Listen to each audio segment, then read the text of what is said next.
My name is Alice Wanjiku Kirumba, and I'm requesting for your help to raise 60,800 USD. That is 8.5 million Kenyan shillings for treatment and surgery in Israel Sheba Hospital.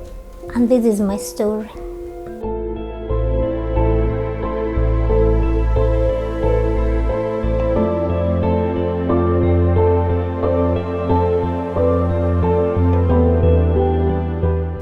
I'm 35 years old, a mother of two, a boy and a girl. A girl is 8 years, the boy is 3 years old. I'm married. The condition that I'm suffering from, it is called CTEPH. In full, it's called chronic thromboembolism pulmonary hypertension. It simply means you have blood clots that get stuck or clogged in the arteries and valves of the heart. This condition makes your heart to strain, elevating your pressures. Back then when I was a kid, it started as fainting. I was a very active kid back in school. I used to be very active in sports like football. So it started I started fainting. Every time I ran, I faint. My leg would swell. We go to the hospital. The doctor says that what they are finding out in that leg, it seems like it's something called varicosity. And for a kid my age, because I was around 11 years old, haikuwa inaeleweka how. So with the time mguu inaendelea kuvimba na kuuma, so afu fainting pia inaenda iki-escalate. So in 2005 when I joined high school, fainting became even more. So michezo nikaacha. Every time niko in a crowded place, nakuta I'm fainting a lot. So nilikuwa na avoid places ziko crowded. I avoided sports because every time nakimbia napata black spells na faint. So when I joined, it continued like that. I would go to the hospital, still nothing. When I went to campus back in 2011, after the symptoms escalated, the fainting became more. That is when I went to, someone suggested, there was a time I went to see someone in the hospital. In the process, I became so sick I couldn't breathe. So the doctor suggested I take an ECG. So that ECG, it was not possible for it to be done. That hospital, it was Nazareth. They had an issue with their machines. I was sent to German Medical Center. That is where they did that ECG.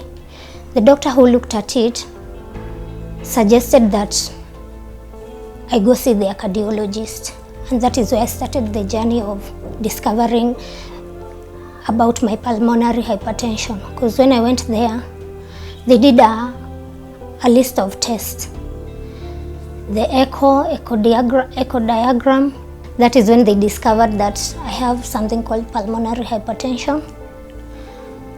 And I was put on management drugs because they were saying there's no solution to that condition. The only thing you can do is just manage it by drugs. So the drugs really helped. I was put on drugs, the blood thinners and the sildenafil for management, which I took for 2 years before I became pregnant, back in 2016. My situation changed because I was able to, it's like somehow my life became back to normal.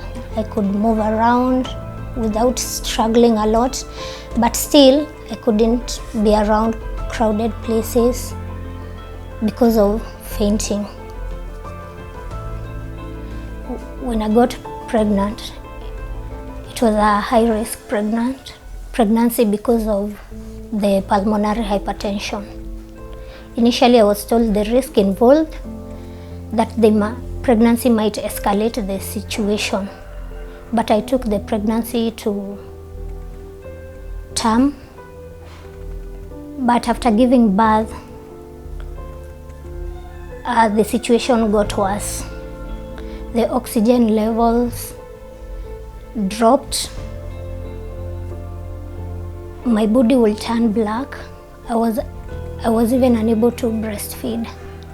Then there was a new drug that was introduced to the country, and I was among the first patients to be administered those drugs. That really helped my situation. So after giving birth, the condition became worse.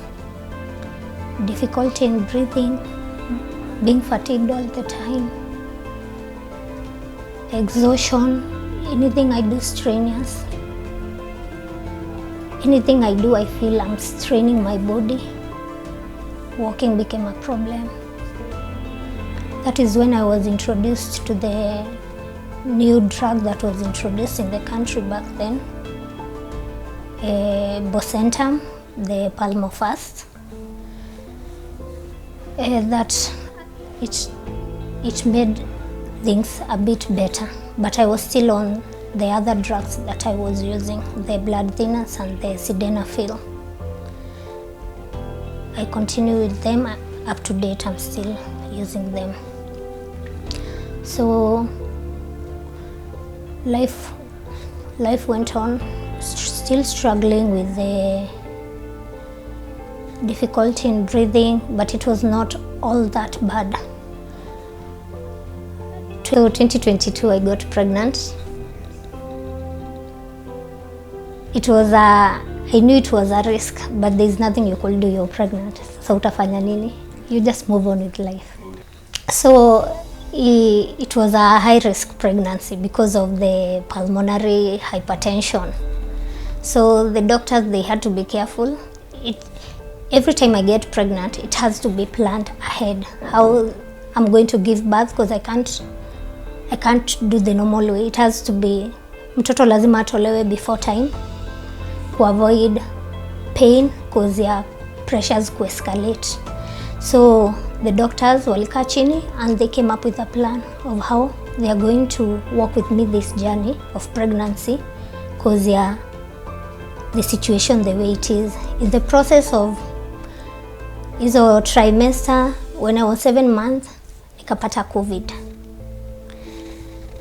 So which after 7 days niko COVID free, but 2 weeks down the line nikapatikana niko na clot. So they had to remove the baby to separate us, ndio at least tuweze kudeal na situation yangu nikiwa peke yangu without the baby. So I underwent a surgery na mtoto akatolewa. The baby was safe, but mimi nikapata complications zenye zilini lead to going back to surgery 2 times. Nikajipata ICU for 2 days. Then I was discharged from ICU and I stayed in the hospital for 3 months since I gave birth to the baby. The reason nilikaa kwa hospitali for 3 months because of that clot. My body was swollen because fluid retention, because the heart was failing. The right side of the heart, the left side of the heart was failing. It was not functioning. So I was on oxygen throughout. So I was in Kijabe Hospital. After 3 months and the fluid in my body has drained, the doctor said they can't keep me in the hospital anymore because there's no solution for my heart failing. So the only thing they can do is for them to discharge me on oxygen. So they told us we just look for ways to get the concentrator so that I can be discharged. I go stay at home. So we started the process of looking for the concentrator. We tried to raise fund, but a good Samaritan offered to give us a concentrator, which was meant for her mom who passed away. So that is how we got the concentrator and we were discharged from the hospital. So I was on oxygen for the whole of that year. Still at home, sometimes there's a challenge of lights kupotea. And offered us 2 gas cylinders, the bigger ones. So even if we don't have lights, we used to have a backup. So that is how I survived the year 2022 on oxygen. At home, I was not alone. The support system was good. I had my parents. They used to come in shifts. I had someone to help. I had a house help who was there for me throughout, and my husband too, because I couldn't do anything. I was not, because of the clot, I was not allowed to even carry anything heavy or move around, because you are told when you have clot and you keep on moving around, it can go to the heart and cause a heart attack. So most of the time I was on one spot. Maybe when I go to the toilet or when I'm going to bed, that is when I make the movements. I couldn't carry anything heavy, including the baby, unless, because I was not even breastfeeding. I never got to breastfeed the baby. So at the end of, by the time I'm getting to December, the clot had dissolved and I felt like everything was back to normal. So during that period of 2022, there are things that you're supposed to do as a mom, especially to your babies. I couldn't play with my kids. During that period, it was a difficult one because I couldn't hold my child like a normal parent. My daughter would ask me, why don't you play with me like other parents do? But I had to explain to her, I can't, because I'm not feeling well, I'm sick, and the doctor said I'm not supposed to be moving around. So it was quite a challenging moment, even mentally. But I thank God we managed to get to December and everything was okay. But still, the body had deteriorated. So I still couldn't go back to normal life because I couldn't go back to work. Then in the year 2023, I started having more complications. Breathing became even hard. I will be breathless most of the time. Climbing the stairs was a challenge, and it still is. Feeling tired all the time. There are days I'd wake up and just sit the whole day because the body is tired. I can't do anything. Any movement I make, I just feel tired. So I would, every time I feel tired, most of the time you'll find out that the oxygen levels are low. So I would supplement oxygen every now and then. That is how I have been surviving. But I would still move around, but not as much. So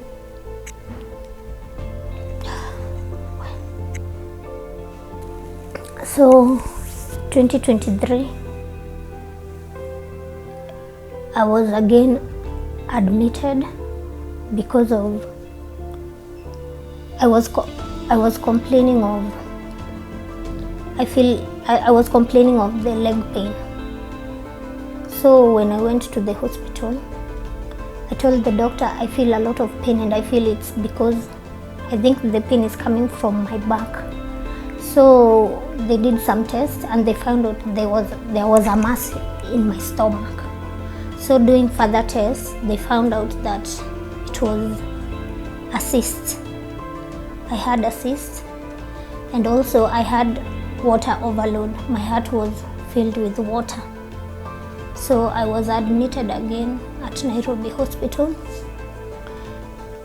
Because of the hypertension, I couldn't undergo a surgery because it's very risky. So they had to come up with a way of removing that cyst. So they had to drain it. They call it suction. They remove the water in the cyst instead of the whole cyst. Also, I had water overload. So I had to remain in the hospital. And it becomes a challenge because it's draining us financially. Because first of all, you have to count like almost in every 2 months, I have to visit the hospital so that the doctor can check the vitals. Also, I have to undergo the test to check the pressures. And every time I go, I have to undergo that test called echo. All these tests, they are very costly. Sometimes you don't even have an insurance card, you have to use cash. So it's draining us financially. It is also draining me as a person mentally because I'm not working. We are all depending on one person for all this as a family. Now my husband. It has been like that 2023. Then 2024, the situation even got worse. So if I was walking back in 22 for like 10 minutes without getting tired, now I can say like I can walk 6 minutes. So every time the situation is getting worse. If I was able to move around, I can't. If I will do like 3 floors without stopping, I can now do just 1 floor because of I'm getting tired so fast. It has come to a point every time I walk, I experience blackouts. So most of the time I'm constrained in the house. I can't do much. So I have to have support, of which I've gotten that from my husband. He has been there for me. So 2024, the same cycle, but this time round it was worse. When I was going to the hospital, the situation had become even worse. Also, I was experiencing bleeding, coughing, I bleed. When I complain about the pain in the leg, the doctor say that leg is bleeding. So they had to do more tests. So during this time, I did there were 2 tests I did that I've never done before. And that is when they discovered now this condition, the advanced pulmonary hypertension, now to this one called CTEPH. That it was diagnosed last year in April, and the doctor said it is very advanced and the only solution is surgery, which is not available here in Kenya, and we have to take it as an emergency because all these symptoms, they are getting worse because the heart is failing. It's completely failing. So we stayed the whole of last year trying to figure out how to go about looking for hospital, but we didn't manage because of finances. So this year 2025, last year December, my body started swelling. Breathing became even more difficult. I was on oxygen 24/7. So by January, I was admitted again in Nairobi hospital. I had pneumonia. My body was swollen because of the fluid retention. Also, the cyst had come back again, and this time round it was 2 times bigger. And also I had something called ascites. Now that is the water in the abdomen, which is caused by the heart failure. So the doctor said, this time round, we really need to make it a priority for me to go for that surgery. Right now where we are unable to raise the finances for my surgery, which is supposed to be very urgent, because we have gotten a hospital in Israel called Sheba. They asked for all the tests, the doctor's report, and when they looked at it, they called us and they said, this should be made urgent. There is no time, because if we take longer, I might be disqualified as a good candidate for this surgery because of the condition of the heart. It's really failing. But on the positive side, this surgery can make the situation 100% reversible. There's still hope for things to get back to normal, for me to have a normal life, for me to be able to work like any other normal person, for me to be able to be there for my children, to be able to play with my children. So the reason I'm here is to ask for anyone who can be able to assist us financially, any amount, whether it's 10 shillings, 50 shillings, will come a long way. You can give us your support through the M-Pesa paybill number 542542, account number 257199. The name that will appear is Alice Wanjiku Kirumba Medical Appeal Fund. Thank you.